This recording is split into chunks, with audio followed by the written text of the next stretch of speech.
NBA scoring is down at the All-Star break. We saw it yesterday. 79-73. Knicks versus the 76ers. I felt like I was just back forwarding to the 1996 NBA Finals between the Sonics and the Bulls. This was 90s basketball. So if you were ever wondering what it was like to watch basketball in the 90s, yesterday was a good example. The team could not score, both of them. 79-73 in an NBA game. To me, that's pretty insane because we haven't seen something like that in a real long time. So I want to talk about the NBA scoring in general and give you 3 facts, 3 opinions why I think NBA scoring is down, and I actually think it's a thing. Let's start off with the 3 facts. Yesterday, the Knicks vs. Sixers game was the first game since 2016 where both teams did not score at least 80 points. We saw it was the lowest number before the game started in the season for the total over-under on the game. And it just goes to show these teams could not score. 79-73 in an NBA basketball game? Come on, we have not seen that in so long. 79-73. Watching that game, I literally, at halftime, I think it was a couple minutes left of the second quarter, and I looked up and I saw the score. It's 35-31 with a minute left in the second quarter. What am I watching here? And we saw this game. It was literally a struggle for buckets. And I think it's not necessarily a bad thing. My second fact here is pre-All-Star break, scoring per team per game was 115 points per game. Scoring now per game is at 109 points per game. That's a 6-point difference per team. Double that on 2 teams, that's 12 points difference. And if you bet on games and over-unders and against the spread, that's a huge difference. 12 points total less per game. Yikes. That is a substantial amount of points for his teams to go down. And we saw multiple games with teams less than the hundreds. I think last week after the All-Star break, the Clippers were the first team to score under 90 points in a game and win a game this season. And now we saw 2 teams score under 80 points in a game. So we just seen scoring just kind of on that downward trend. In December, this is the third fact. In December, 36 free throws per game. That was the average free throws per game. And I don't know if that's per team. We're going to check that right now. Or is that free throws per game in total? But I think that's total free throws per game was 36. Yeah, total free throws per game was 36.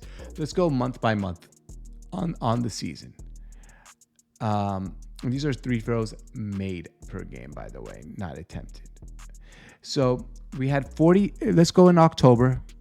October per team, 33 made free throws per game. 33 made field goals, free throws on 43.5 free throw attempts a game. In November, 36.6 made free throws on 46 attempted free throws per game.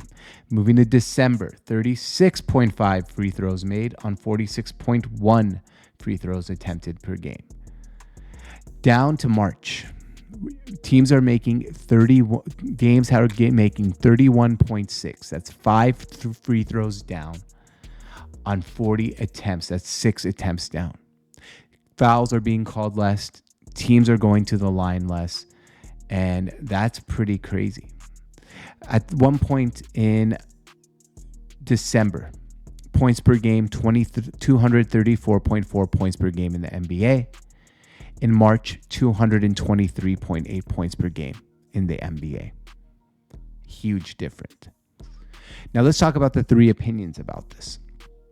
First, I think the All-Star game woke up Adam Silver. Adam Silver has been way too player-friendly and way too easy on everything going on in the NBA, in my opinion. I've said that for a long time. But that All-Star game was absolute trash, absolute garbage. And he saw that and was like, damn, we got to do something with the defense. Because I think after that, and people are speculating that the NBA did have a secret meeting after that where they talked to each other and said, we cannot have games be officiated like this anymore. We cannot let it happen, plain and simple, because this is just a bad product being put on the court. And when you have a bad product on the court, that is a huge problem because in general, fans are going to start tuning into less things. Fans are not going to enjoy it, and fans are going to think that the product has a flaw. Number two, opinion. This is better for basketball. In general, I think a little bit of defense and less scoring is good for basketball. It has more intricacies, more defense, more strategy, maybe less three-pointers attempted, which I'm a big fan of a three-pointer, but you cannot just rely on 100 three-pointers per game. And in general, I just think we are going to see a better product of basketball when defense is played more, because there's going to be more strategies, more plays, more screening, more of that fluid basketball that we've always wanted, more passing. It's a better product for basketball. And number three, opinion, I think just the NBA knows the product is lacking right now. The regular season is kind of like dead. I love the NBA. I love it. It's like one of my bad in NFL, like two products I really, really love. But when you see the NBA playing like they did when there was about 235 points per game, that was a little bit of insanity. There was no defense. So in general, they knew the product was lacking and there had to be a fix. And this was the best fix they can do, was actually like maybe having a secret meeting and making sure that, hey, we are going to call things a little bit differently. And that's what I think is going on with the NBA, and why the NBA scoring has gone down post All-Star break here in March.